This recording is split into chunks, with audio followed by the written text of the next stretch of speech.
Hey guys, and welcome back to a now for something a little bit different, episode 44. I hope everybody is doing well and they had a good weekend. Guys, I didn't think I'd hit episode 44, but here we are. I'm running a little bit behind here. I had some stuff that kept me a little busier than I would have liked. I wanted to kind of record ideally on Saturday or Sunday, but here we are, Monday. And today I'm going to talk to you about Big Stan. This is a movie that I've been wanting to talk about for a while, just because I think it's funny. I love comedy, and despite Rob Schneider and his many controversies, putting his foot in his mouth and making himself look like an idiot in real life, besides an idiot on the screen. I still think this is a pretty good movie. It's a pretty funny movie, a very stupid movie, but a funny movie. And I definitely think it has a lot of merit to it. So, yeah, guys, I'm really excited to be talking about Big Stan today for you. Before I get into the actual film, I guess I'll talk to you a little bit about what I've been watching. To be perfectly honest with you, things have been hectic. So I didn't get the amount of viewing in that I would like normally would like to, and I didn't even get a chance to really write that part down. So it's going to be a little brief. I did see the new M. Night Shyamalan movie in theaters over the weekend, Trap. Um, Most of you guys probably seen the trailers for this one, but the premise is you have Josh Hartnett, which is great to see him on the big screen. He's done a lot of indie stuff over the last 10 years or so, but it's good to see him in a big popcorn movie, big summer movie. Basically, yeah. So the premise is it's him and his daughter. They're going to a concert. You realize early on he's a serial killer, and he finds out there's a lot of security in this concert, and he wonders why. And he talks to one of the guys there, and he finds out that essentially there's a bunch of people there because they know that there's a serial killer attending the concert, and they're going to do everything they can to try to capture this serial killer. Uh, so it becomes like kind of like this cat and mouse scenario of Josh Hartnett trying to basically get through the concert with his daughter, be a good father, have a good time, and then get out of there successfully. Um, and a series of different events happens that kind of makes that a little bit more difficult for him. You know, it's weird. This is one of those movies when I saw the trailer initially, I wasn't sure because I'm one of those people. I like most of what M. Night's done. There's a couple films like okay, so I haven't seen the one he did with the wrestler from Guardians of the Galaxy, whose name I can't, Dave Batista. So I didn't see that movie, that one that came out last year. So I can't speak on that one. Um, and I'm not a fan of The Last Airbender. I just couldn't get into the version he did. I wanted to. Um, and then Old, I thought was the concept was good, but I thought it was just not a good film. But the guy has a pretty big resume. Um, for the most part, I'd say I probably like 85 to 90% of what he puts out as far as his output goes. Um, but this one was interesting because the trailer, you watch the trailer, like I said, I wasn't blown away by it, but I thought it was interesting. Um, and then when I watched the film, initially when I watched the film, when I first watched it, I wasn't 100% sure. Bear with me a second, guys. Um, I wasn't sure if I was going to like it or not because at first I'm like, okay, this seems like there's a lot of logic holes, where I'm like, I don't know. Like, it seems a little bit, doesn't like really like it's making a lot of sense here. And then everything kind of comes all together. Um, and it's a pretty damn entertaining film. I'm not gonna lie, guys. I was pleasantly surprised. Um, there's a turn that happens in that third act. And again, I don't want to give too much away. I'm not being too cryptic here, but there's a turn that happens in the third act that I did not see coming, and it gives the film a little more depth, and it makes the film a little bit more fun. Um, it's a pretty solid film, guys. Like I said, I would definitely check it out if you get a chance. So that's one that's worth watching. Um, I also am watching a lot of the anime Ranma One Half. I know I mentioned this a couple episodes ago, but they're remaking it, and it's going to be hitting Netflix in October. I want to say October 7th. So I've been going back and rewatching the original series, which you can find on Hulu, and I believe the first season is on Freevee. I don't know about the rest of the seasons, but I own the physical discs. I picked them up on DVD like forever ago, um, and that's just a really fun series. Basic premise: father and son, martial artists. The father and son travel from uh, China to Japan, and along the way, they fall in these cursed ancient springs. And when they fall in these springs, uh, the father is turned into a panda when he hits hot water, and his son Ranma is turned into a female when she comes in encounter with hot water. And basically, if you pour cold water on them, they turn back to their normal selves. So that's the general premise. And then they go to meet a friend of the family who has three daughters, and they want to have an arranged wedding between Ranma and the one daughter, Akane. And of course, they can't stand each other, and they're both martial artists, and all sorts of wacky hijinks ensue. Um, it's a really wacky, crazy anime, but it's also a lot of fun. A lot of stupid humor, but really, really creative. Definitely worth checking out if you like anime. Like I said, this is an old school thing. Rumiko Takahashi, I've talked about before when I talked about her graphic novels, Mason Okoko. She's also done Inuyusha, and a bunch of other stuff.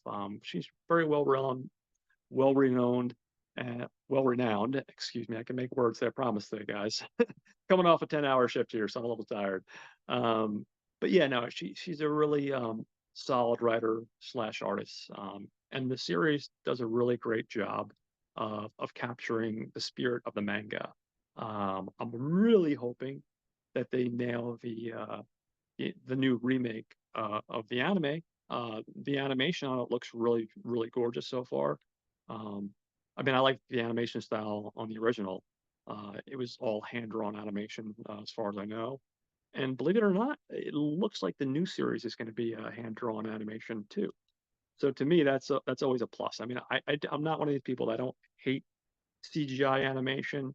I mean, listen, there's been some really fun CGI animated films. You know, I like the Toy Story films. I've liked both Inside Out films.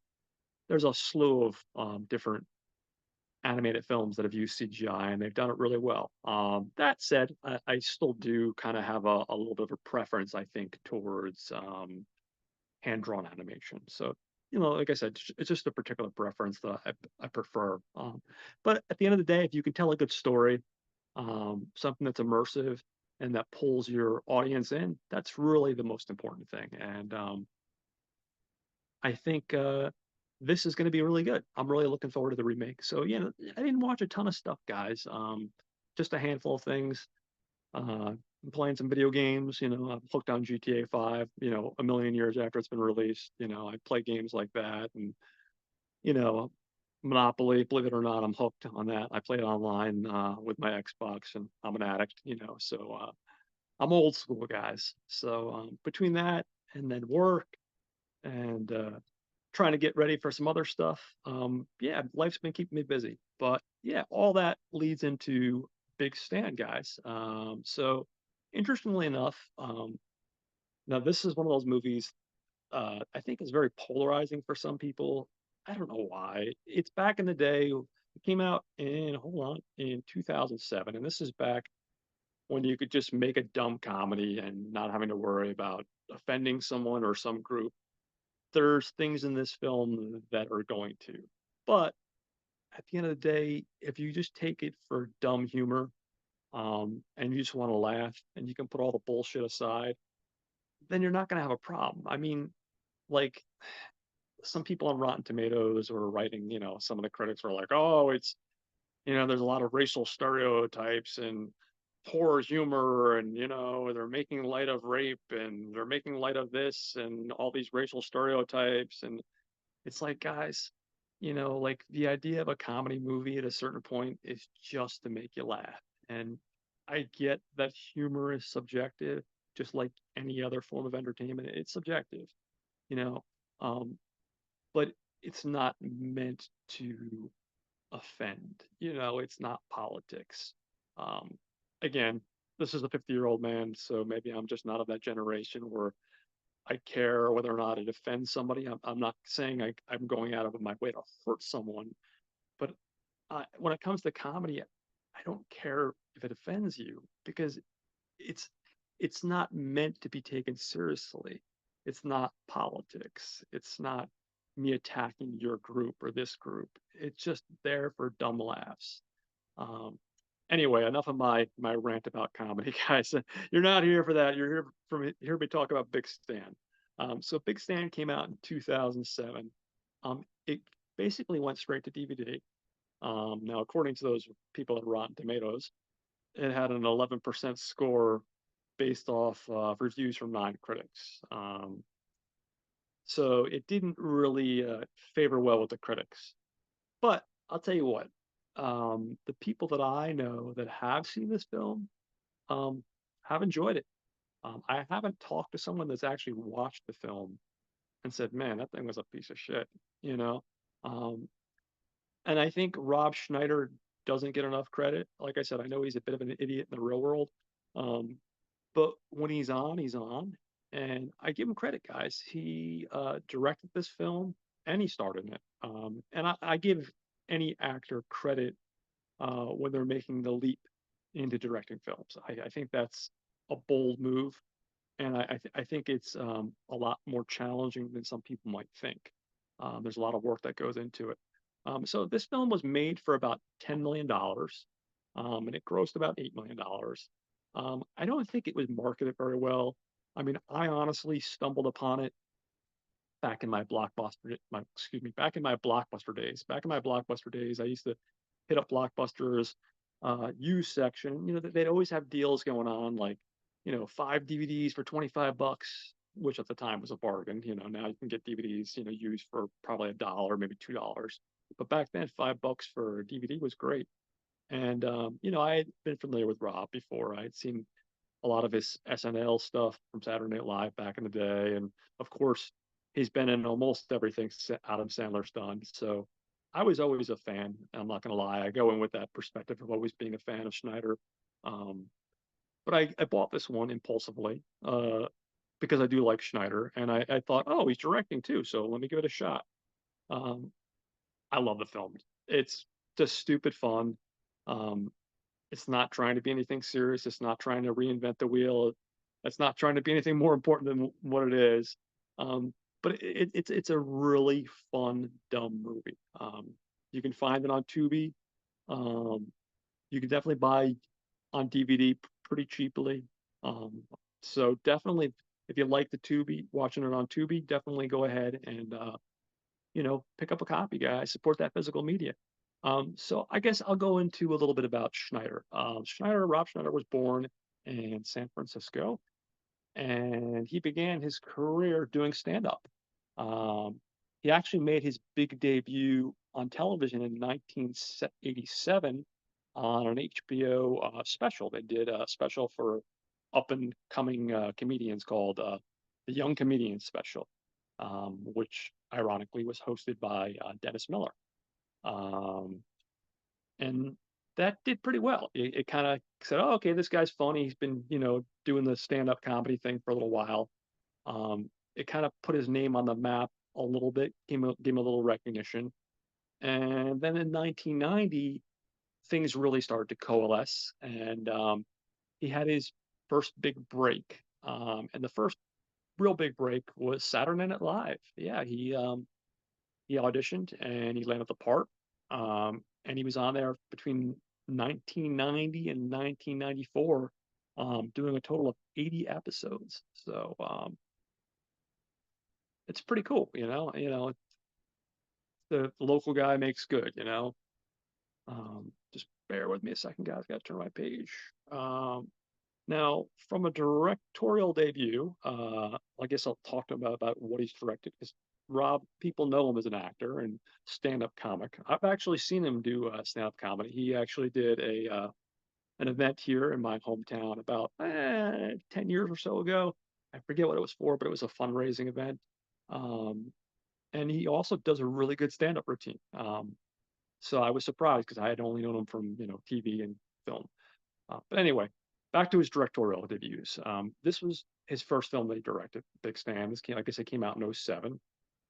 He did a movie called The Chosen One, which came out in 2010, which I have not seen.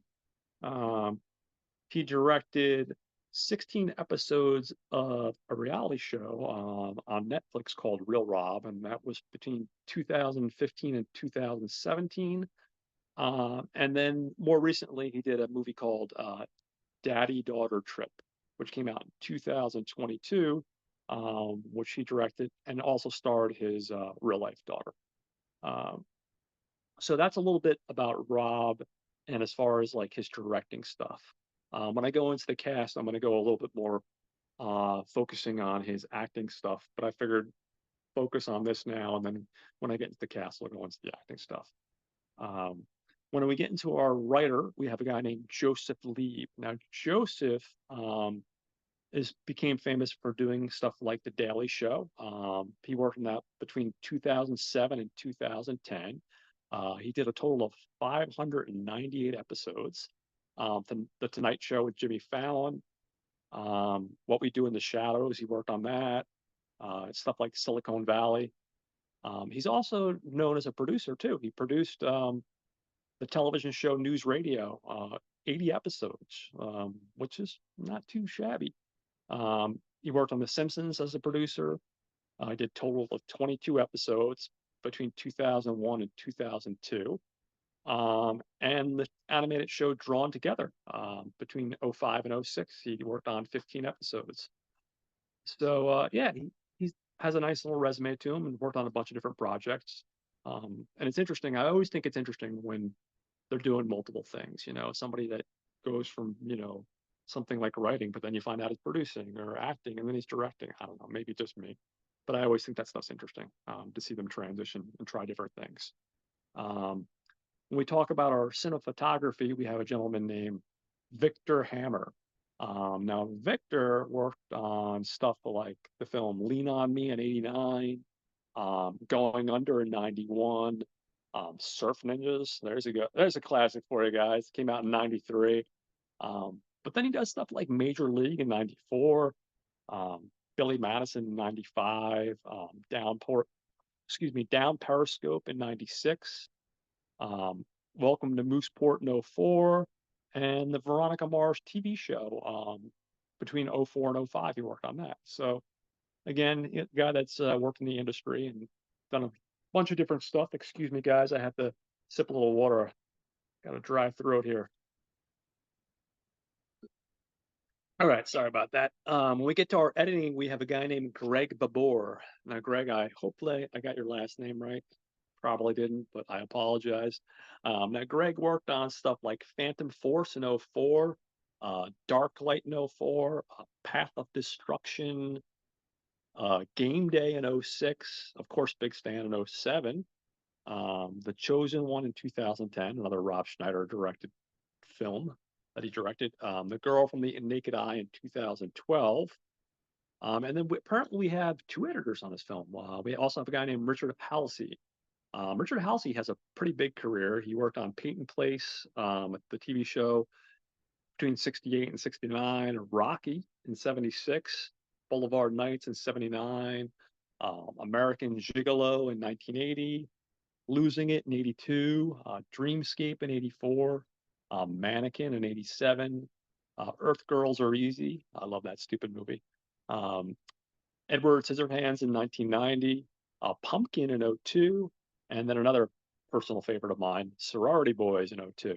So he's done a wide variety of stuff, and it's interesting because he tends to see a lot of comedies on there, but then you see some really high profile projects like like American Gigolo, which is a pretty big film and I think well regarded, and stuff like Rocky and stuff like that. So it really shows a little variety there in the career. When we get to music, we have a guy named John Hunter. John Worked on Big Stand in '07, American Version in '09, uh, Dead Awake in 2010, Backroads in 2018, Daddy Daughter Trip in 2021, and Dead Wrong, which came out in 2024. So that right there rounds out our behind the scenes people. When we get into our cast, we have Rob Schneider as our lead role, Big Stan. Big Stan's basically a real estate tycoon, but he's also one of these guys that's defrauding people. And eventually that catches up to him, which I'll get into in a little bit. Like I said before, Schneider's worked on stuff like Saturday Night Live. He's been in a lot of the Adam Sandler movies, like Little Nicky, um, Mr. Deeds, stuff like that. He started off doing stuff like Necessary Roughness in '91. He had a small role, Home Alone in '92, or excuse me, Home Alone 2, excuse me, in '92. Demolition Man in '93. The Beverly Hillbillies movie in '93. Judge Dredd in '95. And I love '95's Judge Dredd. And I'll probably get a lot of shit for that, but Stallone, I am the law. And Schneider has a fantastic role as this really unlikable character. And like I said, that's just a stupid movie. And the new one, obviously, is significantly better. We know that, but I have a soft spot in my heart for OG Judge Dredd. Down Periscope in '96, The Water Boy '98, Big Daddy, stuff like 51st Dates, The Benchwarmers, The Ridiculous Six, and in 2020, The Wrong Missy, which is another really great flick with him and David Spade. Um, so yeah, he's a guy that's been around for a while. Um, Mostly a character actor, occasionally a lead role. Like I said, worked with Sandler a lot. Like I said, he's one of these guys that his real life personality lately has been kind of crappy. He said a lot of stupid things, and I think he's annoyed a lot of people because of it. But at the end of the day, it's not like he's Kevin Spacey. He says some stupid shit. I forgive you, Rob. At the end of the day, as long as you make funny movies, that's all I care about. As long as you don't cross that line into that Kevin Spacey area or the Bill Cosby area, I'm okay. You know. But I digress, guys. Next, we have David Carradine, who plays the role of the Master. Yeah, that's it. That's a badass name, guys. That's all you need. Forget about John Smith or John Horgan for that matter. The Master. And David Carradine is one of these guys that we all know and love. He started his career, believe it or not, with a TV movie version. It was an adaptation of A Christmas Carol in 1947. He was playing a young Scrooge. And ever since then, the guy's been just on a ton of stuff, a lot of TV. Like he's been on stuff like the Hitchcock Hour and 64 to 65. He was on the show Shane. He did 66 episodes, the violent ones. He was in the movie Boxcar Bertha in 67, Mean Streets in 73, Kung Fu, the television series. Between 72 and 75, he's in 63 episodes. I'm sure that was Big Stan, his role in Big Stan as the Master, I'm sure was heavily inspired. Basically, he is a martial arts expert in this movie, and he's a little bit of a drunkard and a badass that chain smokes, and it's just like he's the kind of guy that you just don't want to mess with. And I'm assuming his character in this movie is heavily inspired by stuff like the Kung Fu series and maybe even his character from Kill Bill, stuff like that. Um, he was in Death Race in 2075, Thunder and Lightning in 77, Lone Wolf and the Quaid in 83, Sonny Boy in 89, Nowhere to Run in 89. Like I said, the two Kill Bill movies in '03 and '04. Believe it or not, Hair High, which is an animated movie by Bill Plimpton, who I absolutely adore. He did that. And he was actually in the Saints Row video game in '06, which I did not know about that. I thought that was pretty interesting. Um, besides having just a slew of iconic roles in different movies, he was also a director in some cases. He actually directed a handful of movies. He directed a movie called A Country Mile in '74, um, and then another movie in 74 called You and Me. Um, and he directed Kung Fu. He directed 3 episodes. He directed another movie in '81 called Americana, and this one threw me for a loop. But he actually gets directed episodes of the Disney show Lizzie McGuire, which ran between '01 and '04. Now I couldn't find out how many episodes he directed of that for some reason. I don't know why they didn't list the exact amount, but I thought that was kind of interesting because David Carradine isn't the kind of guy that I would expect to be directing a show like Lizzie McGuire for Disney. It just didn't seem like the fit for him.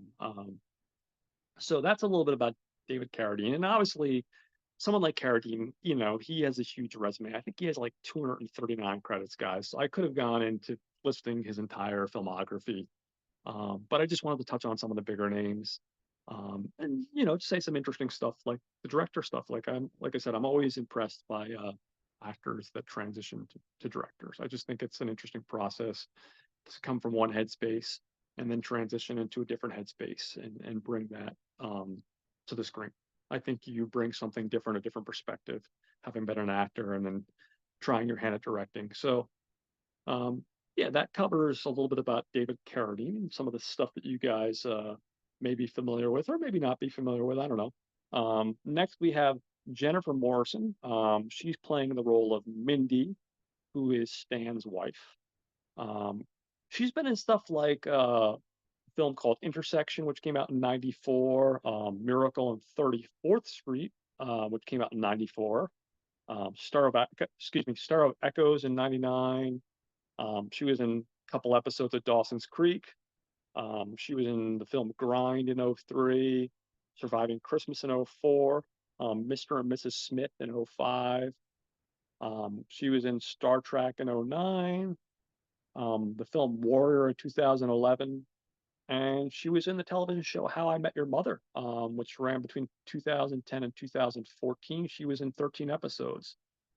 She also did voiceover work for the animated film Batman Hush in 2019.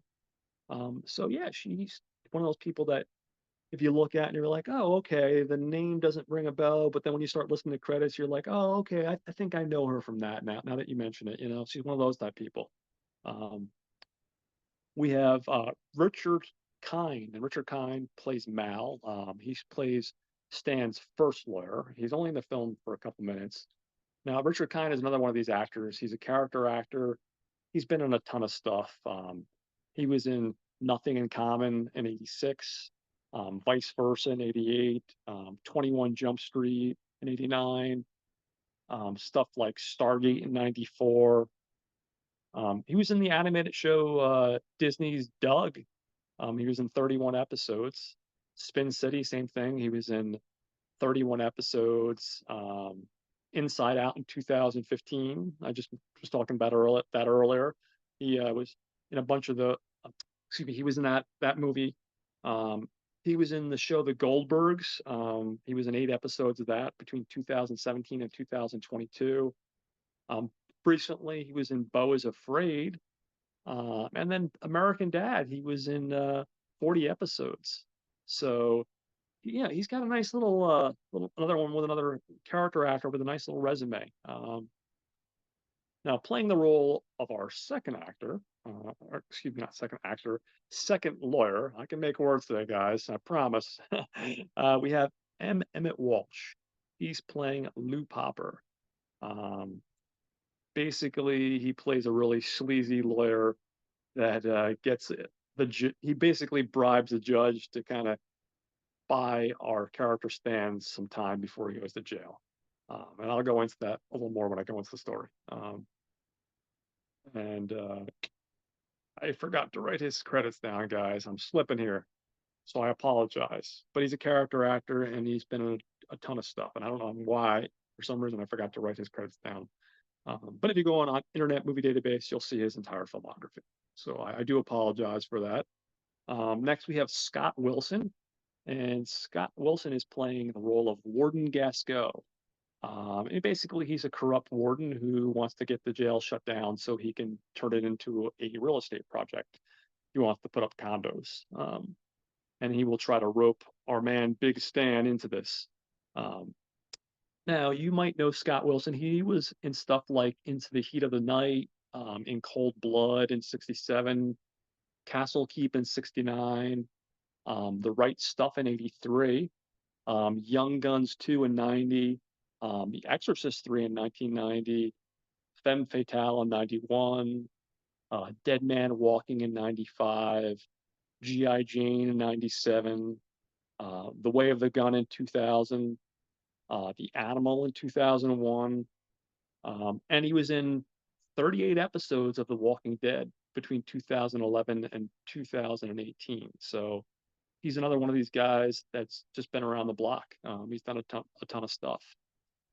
Finally, we have Henry Gibson, and Henry Gibson plays the role of Shorts.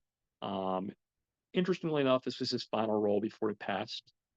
He plays Stan's roommate. He's like an older guy, kind of like the guy that gives sage advice. I almost think of him as like a variation of the character Red in the Shawshank Redemption, except he's a little bit goofier, and obviously because it's a comedy, he's a little bit funnier. But if you will, he's that role, the mentor character, I guess, if you will. Um, Basically showing Stan around and explaining the system and the way things work in jail, um, or this particular jail, essentially. Um, his career goes back as early as '63, where he worked on the film The Nutty Professor.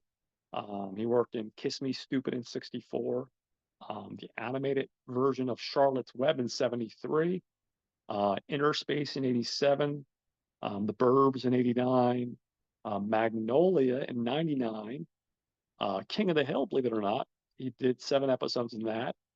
And he was in Boston Legal between 2004 and 2008. He was on 24 episodes. So, like I said, he has a nice little resume there, guys.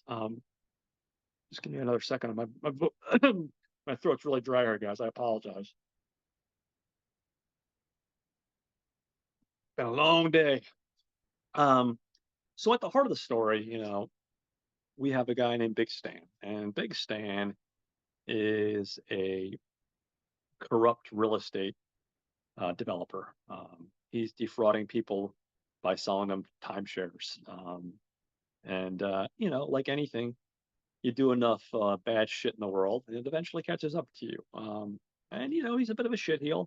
Um, we open up the film, and we're introduced to Stan, and he's talking to an older lady, and he's telling her about this beautiful timeshare in the islands, and she's like, "So I don't really own it, though."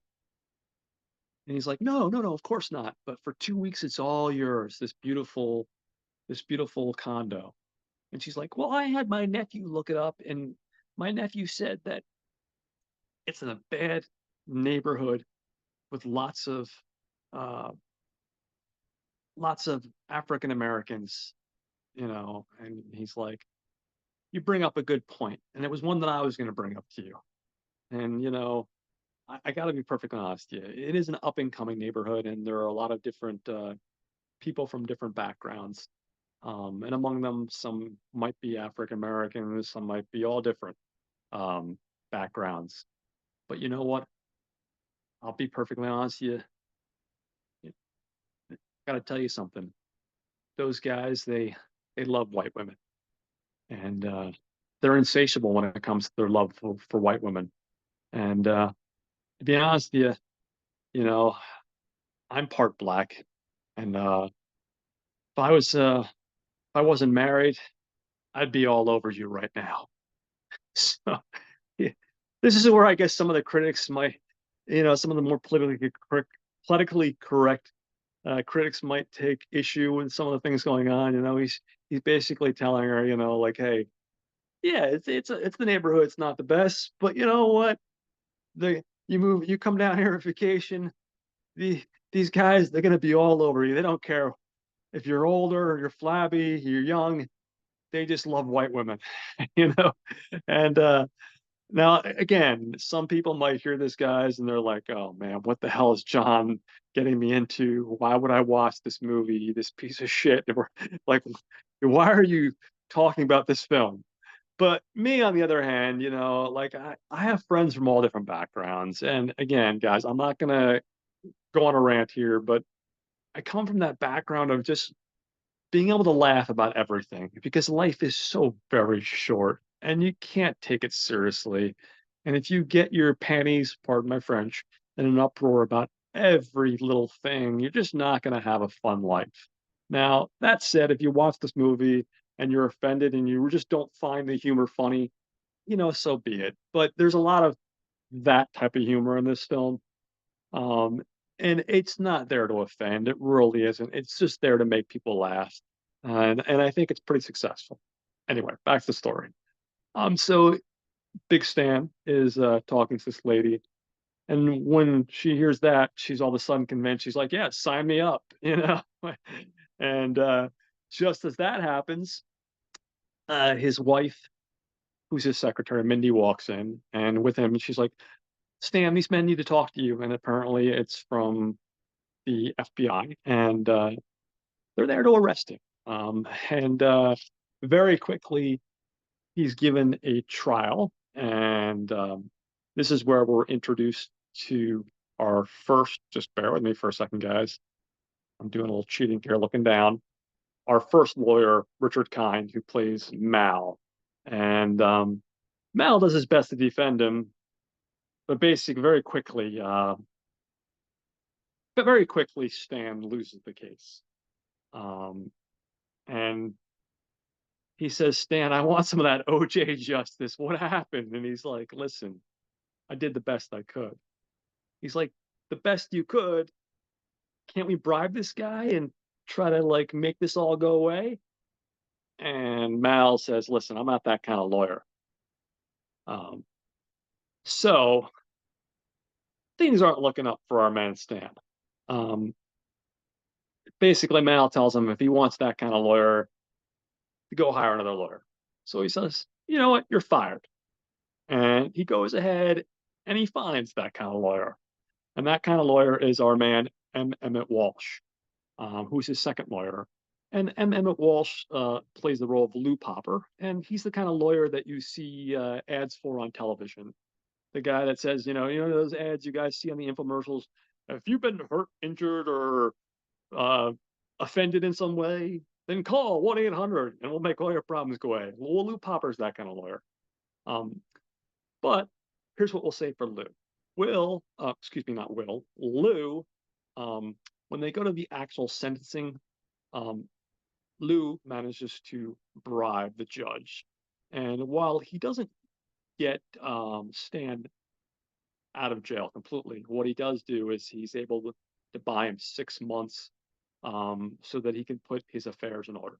Um, and basically, the judge the judge says, "Oh, okay, well, we're going to give you Stan. We're going to give you 6 months to put your affairs in order, so that you can work on your non-charity property for children with retardation." And I know I'm going to burn it out, but that's he gives him 6 months because he thinks he has a charity for kids with retardation. This movie is not politically correct at all, guys.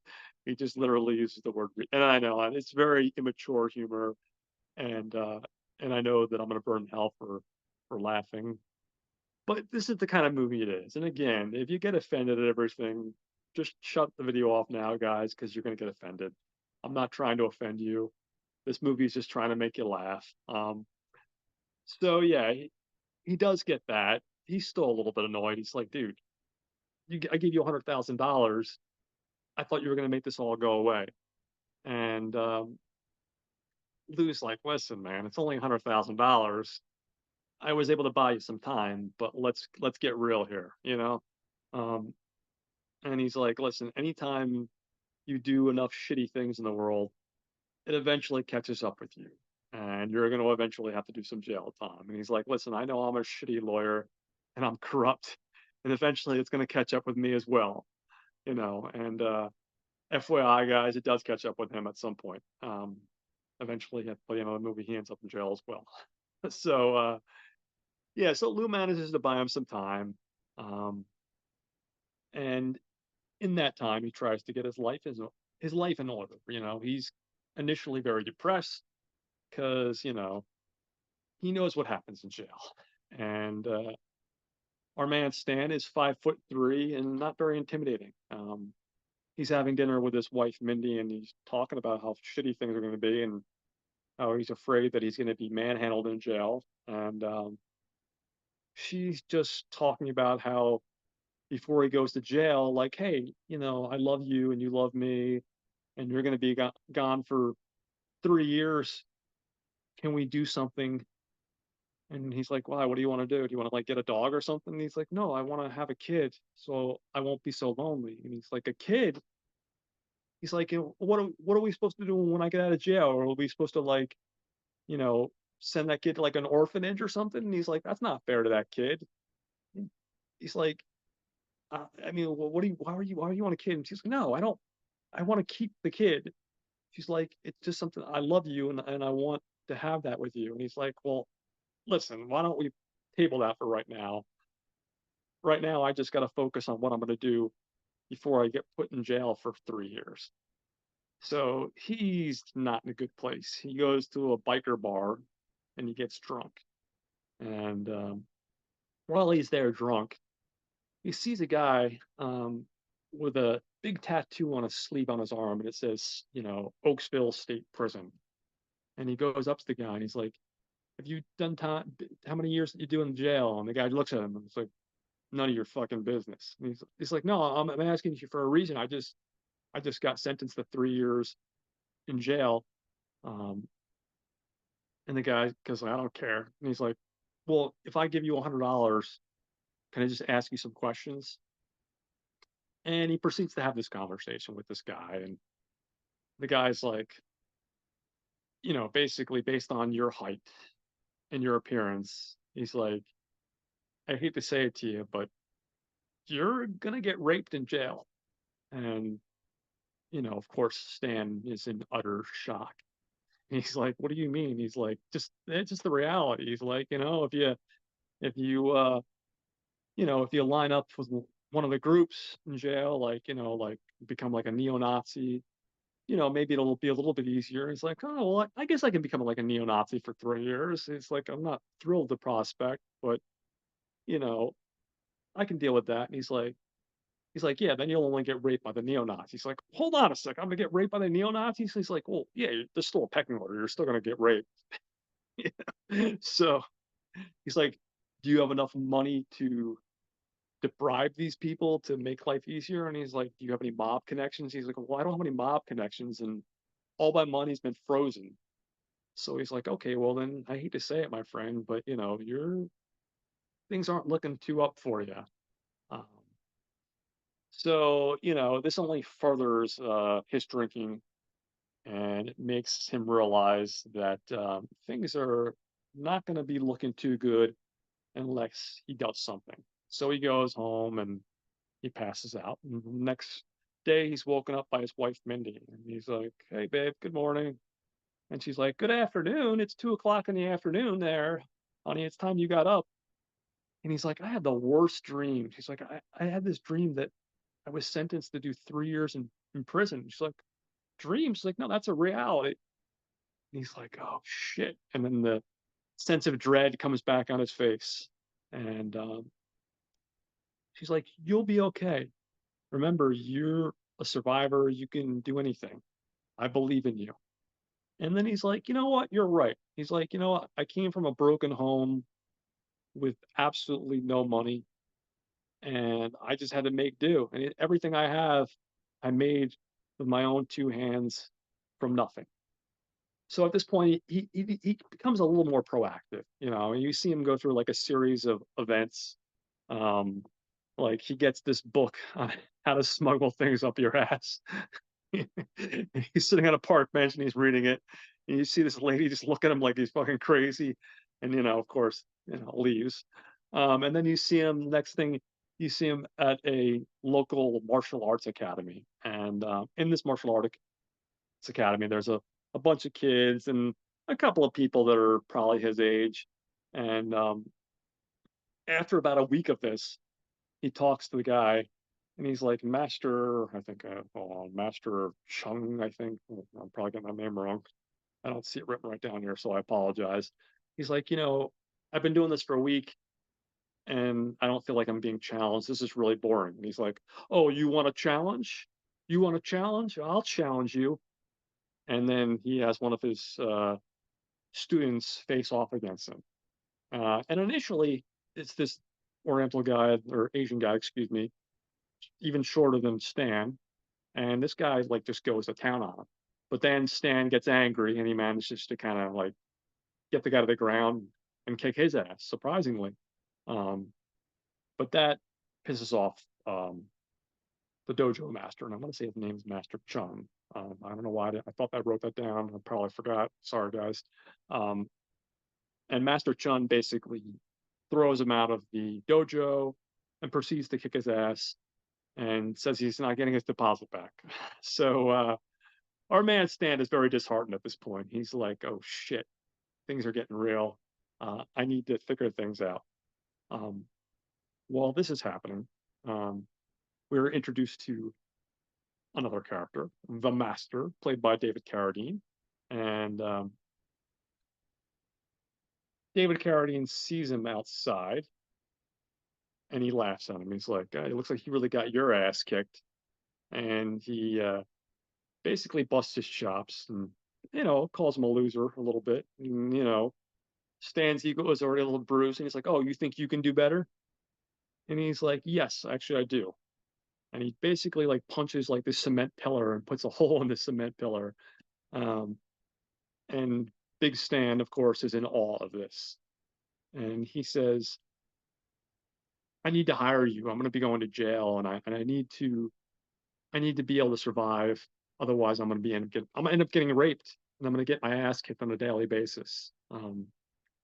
So you know, David Carradine, our man, the master, agrees to train him, and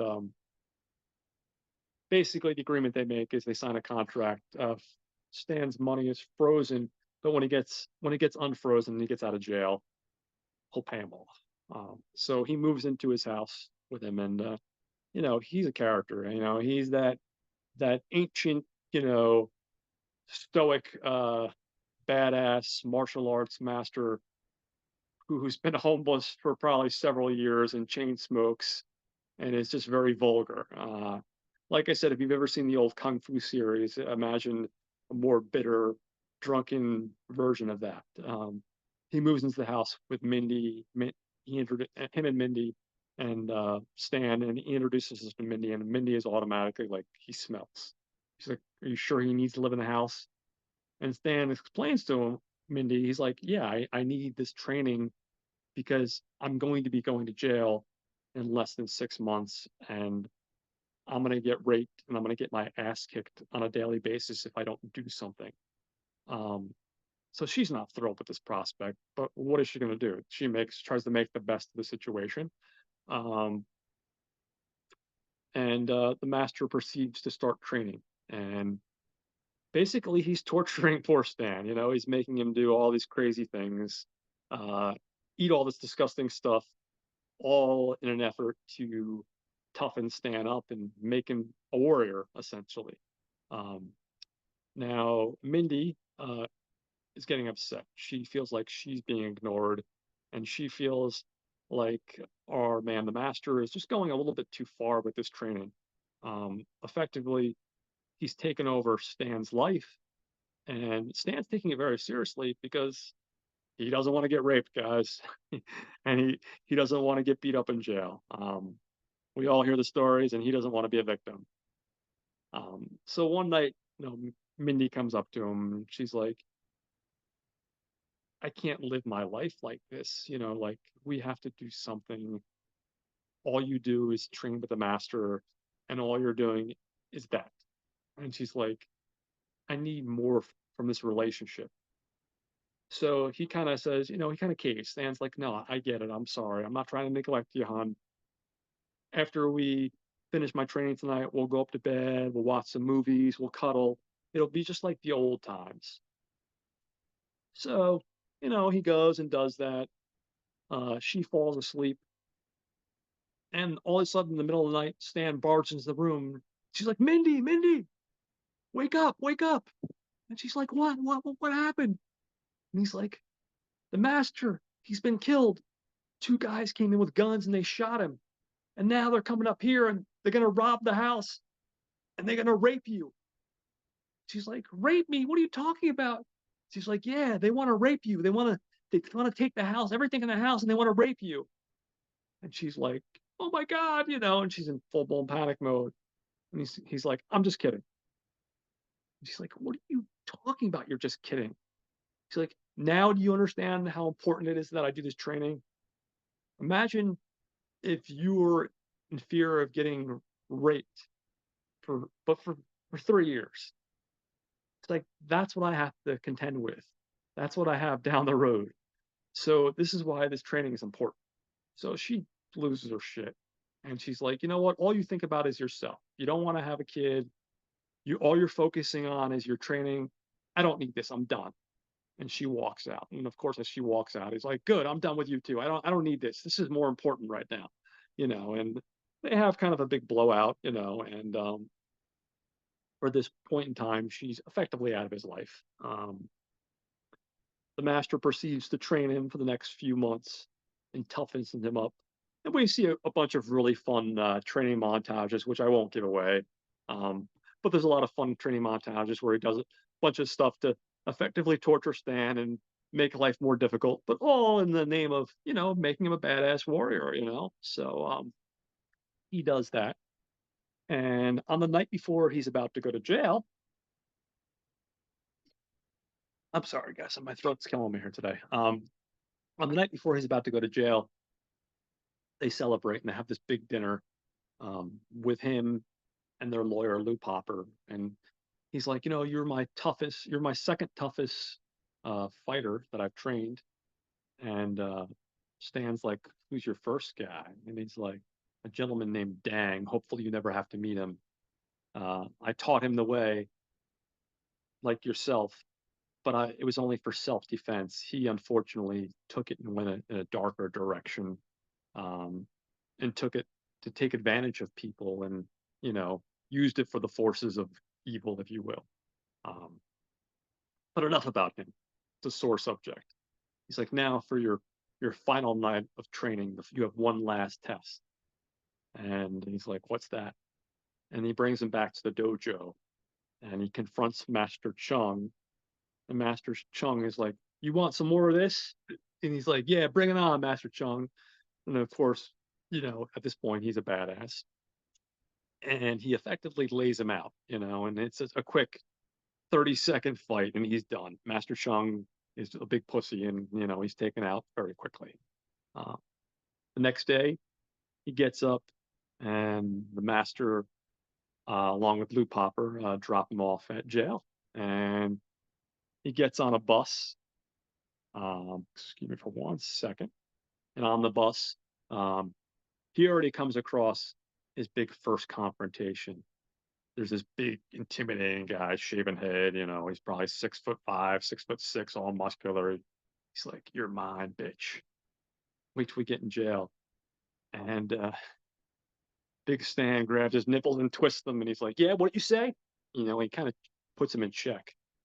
And meanwhile, you have these two young guys, a white guy and a black guy, and they look like they're about to shit themselves. And they're like, "Man, I don't know if we're going to be okay in there."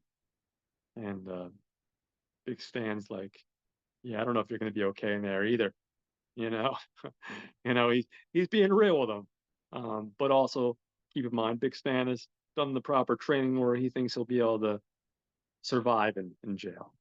So he arrives in jail, and right off the get go, people are trying to give him shit. Um, they do a cavity search and they see a tattoo around his asshole. We never know what the tattoo is. But the prison guards see that and they're in shock. So we know it's got to be something shocking. Um, then he gets into his jail cell and he meets an elderly guy played by Henry Gibson, whose name is Shorts in the film. And he's on the top bunk and he's like, I want the top bunk. It's mine. And Shorts is like, sure, go ahead, take it. And Stan goes to jump on the top bunk and he's like, just so you know, I'm a chronic masturbator. And so Stan's like, oh, well, I'll tell you what, you keep the top bunk. I'll take the bottom bunk. So after that, him and Shorts becomes friends. And like I mentioned earlier, he effectively almost becomes the Red character from Shawshank Redemption, but a more comedic version. He kind of introduces Stan to the world and the rules of the prison, uh, the different groups, the neo Nazis, the African American group, the Latinos, and the groups. You know, he even has a group of Scientologists, and he's like, these guys are the worst because they'll argue you to death, and then they'll try to sue you. You know, so he basically introduced him to the different groups. While this is going on, Stan asks him, well, who's the biggest threat in the group? Like, who's the biggest badass in the prison? Um, and he points to a big muscular guy, big African American guy who's about 6'8", all muscle, shaved head. He looks like a badass, and he's like, "That's Raymond." So Raymond's um, basically picking on this white, skinny kid. He's one of the kids that was on the bus. Um, and Stan goes up to him and he says, "What do you think you're doing?" And Raymond tells him, "You shut up and wait your turn. I'll get to you next. First, I got this bitch to take care of." And he's like, "Do you just call me a bitch?" And he's like, "Yeah, damn right I did." And he gets into a fight with Raymond, and he very quickly puts Raymond in his place. And then the leader of the neo-Nazi comes up to him to congratulate him, and he says, "Yeah, you put that," and he drops the N-word. You put that N-word in his place, and it's like, what? Who? I wasn't talking to you. Who told you to drop the N-word? I'm not a racist. Shut your mouth. Say it one more time, and I'll put you in your place. And of course, the neo-Nazi says it again, and Stan takes on him and the rest of his gang. And at this point, like I said, Stanley has become like a badass. He's like the Bruce Lee, effectively, or effectively the comedic version of that. So he puts him in his place, and he's established pretty early on that he's a badass and not a guy you want to fuck with, essentially. Um, and that's all on his first day. Um, he goes to take a shower later on, and the neo-Nazi tries to corner him, and with some of his guys with a shiv, which basically a homemade knife that they make in prison. If you're not familiar with the word shiv, guys, I'm sure most of you guys are. Probably seen a bunch of prison movies like myself, and he puts him in his place again for the second time. And again, he cements his place in the jail as like, hey, you don't want to mess with me because I will make life difficult for you. Um, the next day, he's called into the warden's office, and we're introduced to Warden Gasco. Um, just give me a second, who's played by Scott Wilson. And hold on 1 second, guys. I'm sorry. I'm losing my place here. And Warren Gasco introduces himself and, offers him a drink and a cigar. And the big Stan's kind of like, oh, well, sure. I didn't realize prison was going to be a drink and a cigar. And he's like, listen, I can make life difficult for you.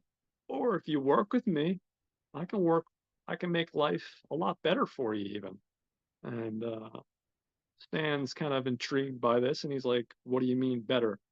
And he's like, well, let's put it this way. I know um, of your stature, and I know your status in the world of real estate and development.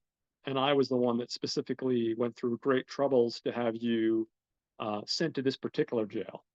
Um, and he's like, as just so it happens, I know some people in real estate, and he pulls out this model of the prison. And now instead of the prison, there's all these condos. And he's like, what I want to do is I don't want to be a prison warden forever. What I want to do is I want to tear down all this property and effectively turn it into high price condominiums. I'm working with some people um, that are investors, and he's introduced to a character named Dang, and his eyes light up. Stan's like, I recognize that name, but you can kind of see that he recognizes the name, but he can't quite place it at first. Dang is the guy that David Carradine's character, the Master, mentioned, who's the first guy that he trained. Um, and like I said, you can see there's a recognition there, but he doesn't recognize it immediately. Um, he doesn't make the connection immediately. But anyway, so our warden here basically tells Stan, he's like, listen, I want to turn this into a a group of condominiums, and he's like, with your help and expertise, I think we can make that a reality. And Stan's like, well, that's fine and dandy and all, but what do I get from helping you? And the warden's like, well, two things. Number one, I won't make life more difficult for you because I can make life incredibly difficult. And the second thing is, you know, I have connections. There's overcrowding in the prison. I can make it so that you don't have to serve your 3-year prison term. I can make it so that maybe you're out in a year. It all depends on whether, like I said, whether or not you want to work with me. Because if you want to work with me, I can make that happen. So Stan makes a deal with the devil effectively and agrees to this. And like I said, at this point, he's kind of become a legend in the jail. He's not really, over the course of the next couple months, he's not messed with. He actually throws his weight around and he starts laying down rules in the prison yard. He's like, from now on, guys, no more violent video games or violent movies on television. He's like, and there's not going to be any raping going on from now on. And they're like, what? And he's like, yeah, I don't like it, guys. It's not healthy. He's like, and they're like, well, what about if we rape the rapists? Or what about if we rape the pedophiles? And at first he's like, yeah, I guess if you rape the rapists and the pedophiles, you can rape them. But then he changes his mind. He's like, you know what? No, there's no reason for it. He's like, it's different if you're gay and you want to have a gay relationship with another person. That's fine. But there's no reason to be raping people.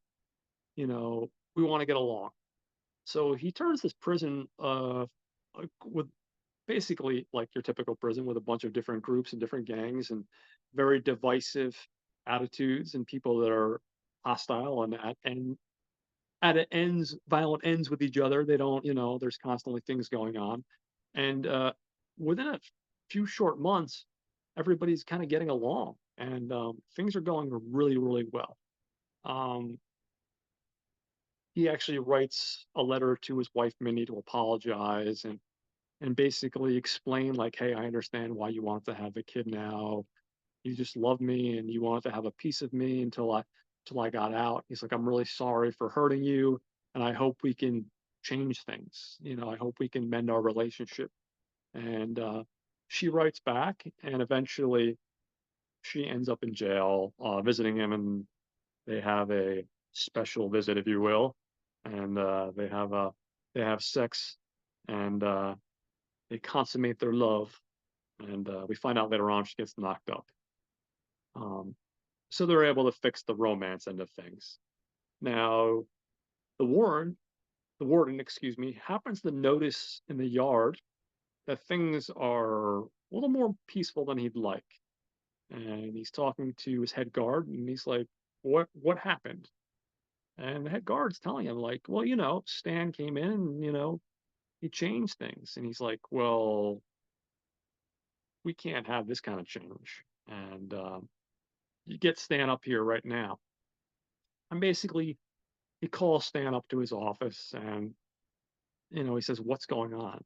And Stan says, "What do you mean, what's going on?" He's like, "The prisoners should be at arms. They should be fighting each other." And Stan's kind of like in shock. He's like, "Why does it matter?" He's like, the warden basically says, "Well, you know what? In a couple days, I have people from the board of governors coming to inspect the prisoner. Uh, inspect the prison. I can make words, I promise, guys. Um, they're coming to inspect the prison, and I can't have this peaceful environment." And Stan's, "What do you mean you can't have a peaceful environment?" He's like, "Well, I plan on having a riot. I want some of the prisoners to get a hold of some weapons, and I want a riot instigated because if that happens, they'll deem the prison as too dangerous and they'll shut it down." And Stan's kind of like, "Oh, I see."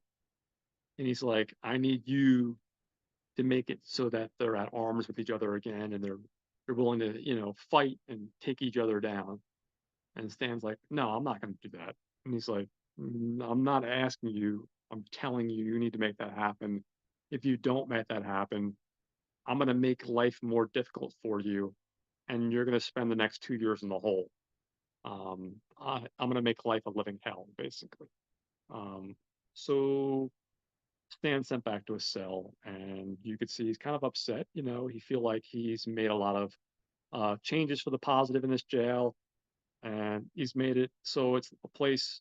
Well, even though it's a jail, at least people are getting along, and there's none of the bullshit that you would normally put up with in a jail. Um, People are being friendly, and like I said, everybody's getting along, and things are wonderful, or as best they can be if you're in jail. So what ends up happening next is the big day comes. Well, hold on, let me back up. Before the big day of this supposed prison riot, he effectively plays ball. He tells everybody, "I'm not here to protect you anymore," and he's like, "You guys should be hating this group, and you should be hating this group," and he gets people riled up, and effectively within a very short period of time, people are hating each other again that used to be friends. Um, the day of the prison riot comes, and things are about to go down, and he has a change of heart, and he manages to defuse the prison riot, and everybody is friends again. I know it kind of wraps up a little conveniently, and while that's happening, he also manages to throw the warden under the bus, because the warden's upset. He sees him diffusing the situation, um, with this prison board there.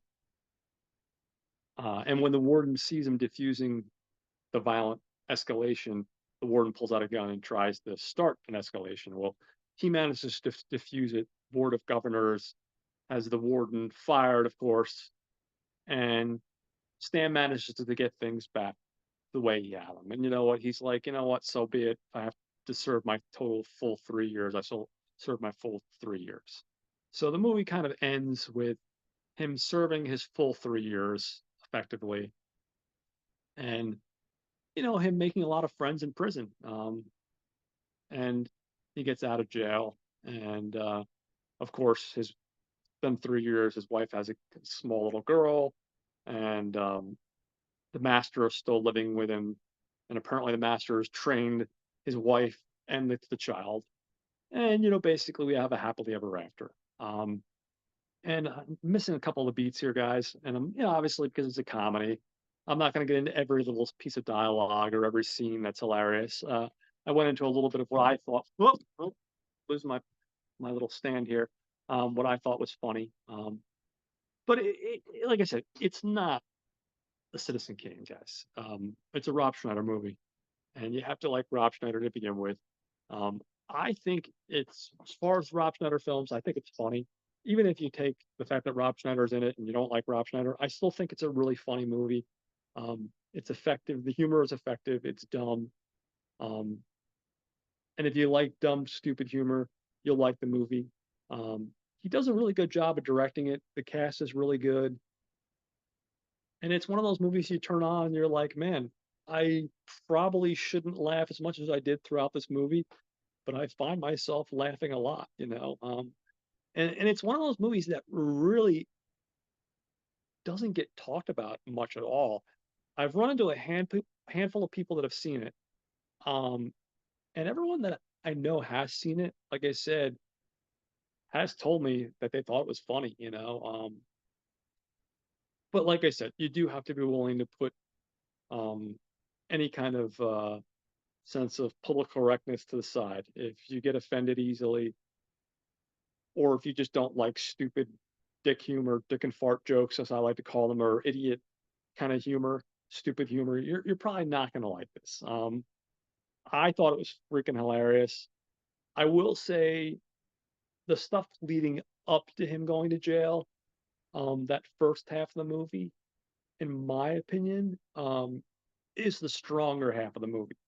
Once he gets to the jail, things kind of fall into place and he kind of becomes a badass and, he's the man pretty quickly. It's not quite as strong.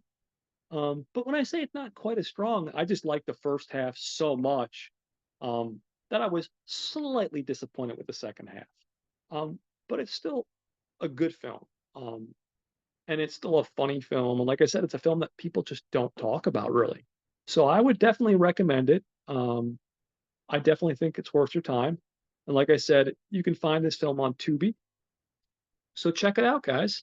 And that would be episode 44 for you today, guys. This is probably a little bit quicker than normal. I did want to just get the episode out. Like I said, I didn't talk about as much stuff in the beginning of what like I normally watch and that kind of stuff. Um, but that's okay. There's more room for that stuff later on.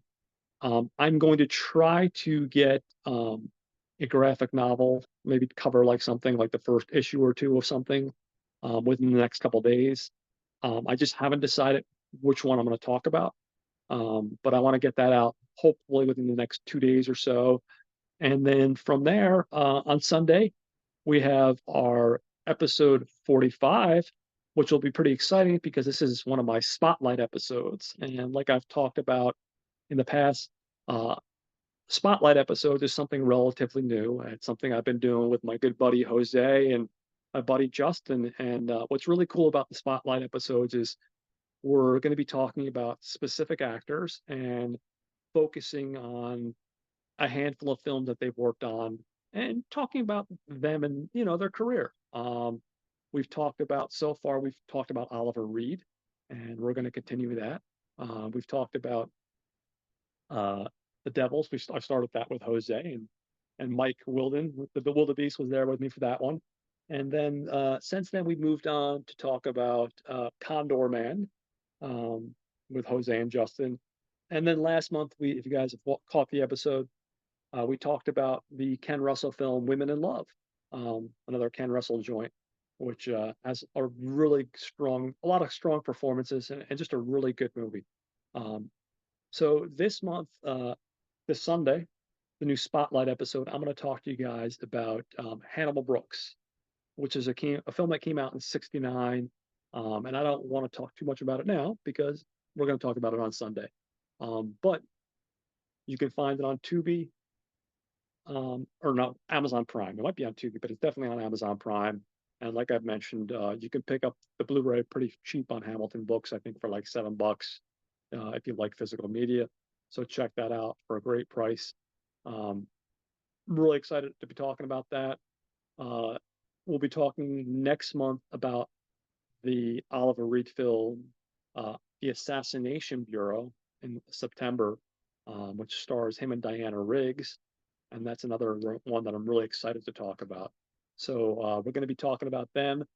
And then we're going to move on to probably that brings us to October. We'll start talking about the career of Jeff Bridges, which is a choice that Jose picked. And Jeff Bridges is one of those iconic actors who I think is fantastic. And I think that's going to be a lot of fun to talk about.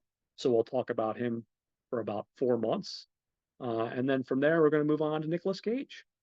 So we got a lot of really interesting stuff I'm going to be talking about over the course of the next probably that's going to bring us into next year. Like I said, Nick Cage, Jeff Bridges, and then of course I'm going to have my regular and now for something a little bit different episodes. So that's what I've got planned for the immediate future. I do have a couple surprises coming up. They're in development, so I don't want to make any announcements yet. but I will talk about that probably in the next couple episodes. Um, so right now, guys, I guess this is a good time to give a shout out to all my fellow podcasters. Um, First of all, I will mention Not a Bomb with Troy and Brad. Every week they bring us a new episode where they talk about a film that was either a commercial or critical failure at the box office. Sometimes it's both. Um, and they just talk about such a wide variety of different films, guys. It's such a great show. Last week they talked about Wind Talkers, the Nicolas Cage film, John Woo directed. They also dropped. They do a spin-off show of the Not a Bomb show called Not a Bomb Classics, and that just came out. The newest episode came out yesterday, and they talked about the 1931 Fritz Lang film M, which, believe it or not, I've seen some Fritz Lang, but I have not seen that. Um, but from what I understand, it's pretty damn awesome. So check that out. Of course, I'd be remiss if I didn't mention The Gentleman's Guide to Midnight Cinema with Will and Sam. Each week, Will and Sam, they just bring it, man. They just bring something cool and different. Sometimes it's a more obscure film. Sometimes it's a midnight movie, and sometimes it's an independent film, or even something mainstream. They've covered such a wide variety of different things, and Will and Sam, I owe a great debt to. Um, they really were a huge inspiration when I wanted to start this YouTube channel, and they've been nothing but inspirational and encouraging, as well as of course the Not a Bomb guys, Troy and Brad. Both those guys have been very supportive, and it means the world to me. It really does. Next, we have Watch Skip Plus with Jose and Alex.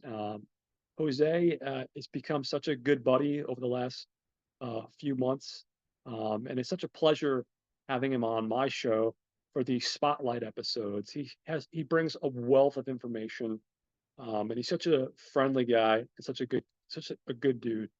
So I've just had such a great time with working with him on the spotlight episodes, and he does a podcast called Watch Skip Plus with Alex, his co-host, and each week they pick a movie that's currently playing in the movie theaters, and they determine whether you guys should watch it or not.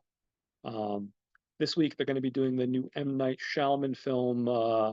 And why did I get that last name mispronounced? M. Night Shyamalan, or I'm sorry, M. Night. But anyway, I got his last name mispronounced horribly there. They're talking about the film Trapped, starring Josh Hartnett, which I mentioned briefly in the beginning of my episode. Um, Another cool thing about Watch Skip Plus is they also have a plus part of the podcast where they talk about a film, or maybe sometimes it's a film, sometimes it's a product, maybe it's a book or a new piece of technology that they think you should be checking out. So definitely check out Watch Skip Plus. Um, we have my friends over at the Raiders of the podcast, and Raiders. These guys have me laughing because they have such a great sense of humor, and it's four guys. We got Kevin, Tyler, Greg, and Dave, and each week they talk about such a great selection of films. And what's cool about them is they talk about at least two films in every episode, which is awesome. Sometimes they'll talk about up to four different films, and then they kind of like duke it out effectively to which one was the best film among the group. And they've got a lot of great personalities. They have me laughing in stitches a lot of the times when they're kind of busting each other's chops and making fun of each other and making fun of the choices that they made the other person watch. You know, it's a really fun show, and they're very good at what they do. So definitely check out the Raiders of the podcast. Um, awesome show. Next one is a group of guys uh, that did a podcast called Caliber 9 from Outer Space. This is Rob and Joe, and I've been following them since they started their podcast. And Rob and Joe have a great little podcast because they kind of effectively, I like to call it the drive-in podcast. It's kind of like going to a drive-in movie. They have your A movie and your B movie, and they go into talk about the two different movies, and they really talk about some really cool stuff. And a lot of times it's stuff like some more obscure stuff. Sometimes, like I said, sometimes it's an independent film. Sometimes it'll be like a Hammer film, which I love. Like I heard a recent episode where they talked about a Hammer film. They have such a wide variety of different stuff they talk about, and these guys really know their stuff. And they're another podcast where they're highly entertaining. So definitely check out Caliber Nine for Outer Space with Rob and Joe. Another really great show that you should definitely be adding to your list. So yeah, guys, that's effectively the show for today. Um, I'm a little tired, guys, so I do apologize. This episode could have come off a little bit smoother. I had a couple hiccups along the way, but I hope you enjoyed it. And I look forward to talking to you guys in a couple days where we'll talk about a comic book. And I look forward to talking to you on Sunday when we get together with Justin and Jose and we talk about Hannibal Brooks. So definitely, guys, check out Hannibal Brooks. Um, Guys, I'd love to hear any feedback about the show, whether it's things that you think I need to improve, things that you like. Um, is there a particular film that you'd love me to talk about? Or is there a particular graphic novel or a video game even that you think I should cover? I don't mind doing that. I covered one video game called The Griftlands, which I loved. Um, I really love reading. I'm really getting back into reading comic books again, in particular graphic novels. Um, but yeah, no, definitely write me if you have any feedback. If you ever are interested in joining for an episode, I'd love to have you. I always love engaging in a good conversation. Um, yeah, guys, I hope you have a great week, and I will talk to you very soon. Have a great day, guys.